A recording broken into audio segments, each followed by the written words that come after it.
Exercise 3.18ல first sum A plus B equal to B plus A ரெண்டுமே ரெண்டு பக்கம் திருப்பி ஆட் பண்ணால் ரெண்டு ஈக்குவலாக இருக்குதுன்னு சொல்கிறாங்க.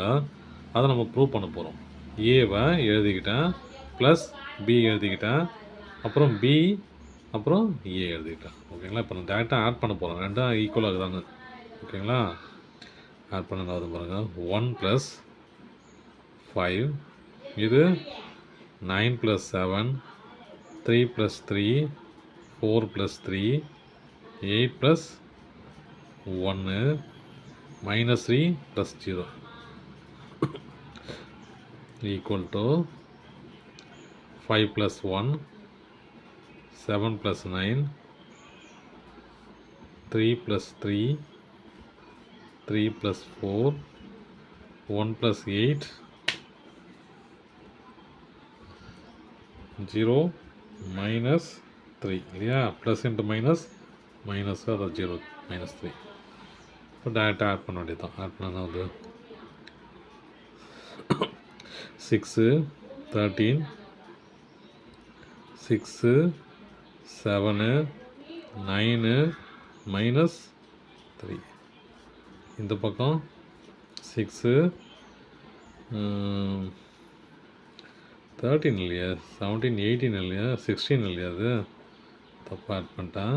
16 7 + 9 16 இது 9 சாரி 6 இது 7 9 -3 ரெண்டும் ஈக்குவலாக இருக்குதா பாருங்கள். 6 6 16 16 6 6 7 7 9 9 -3. ஆமாம். அதுலேயே செகண்ட் சம் என்ன அப்படின்னா, ஏவையும் மைனஸ் ஏவையும் ஆட் பண்ணால் எனக்கு என்ன வரும்ன்றாங்க. இப்போ ஏவை ஆட் பண்ணலாம். ஏ என்னது? ஏங்கிறது 1 9 3 4 8 -3 இல்லையா? ப்ளஸ் மைனஸ் ஏங்குதுனாது மைனஸால் மல்டிப்ளை பண்ணி வர ஏ இல்லையா? அப்போது மைனஸ் ஏ எப்படி இருக்கும் அப்படின்னா, minus A equal to minus into A இல்லையா? Minus into A. அப்போ -1 -9 -3 -4 -8 +3 இல்லையா? மைனஸ் இன்ட்டு மைனஸ் ப்ளஸ் ஆகிடும். ஓகேவா?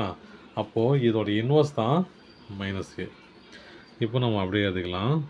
-1 -9 -3 -4 -8 +3.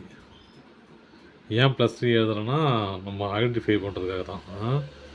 ஈக்குவல் டு -1 -9 ஏ எழுத சொல்கிறாங்க இல்லையா?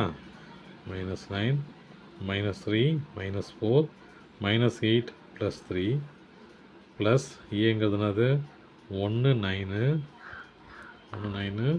3 4 8 -3. இப்போ ரெண்டையும் ஆட் பண்ணால் எனக்கு 0 வரணுன்றாங்க. அவங்க ஈக்குவல் டு 0ன்றாங்க. 1 - 1 1 - 1 9 - 9 3 - 3 4 - 4 8 - 8 -3 +3 equal to -1 + 1 -9 + 9 -3 + 3 -4 + 4 -8 + 8 3 -3. இப்போ எல்லாமே 0 ஆகிடும் இல்லையா? இது எல்லாமே 0 ஆகிடும். அப்போ மேட்ரிக்ஸ் எப்படி இருக்கும்? 0 0 0 0 0 0 இதுவும் 0 0 0 0 0 0. அப்போ ஈக்குவல் டு 0. தேங்க்யூ.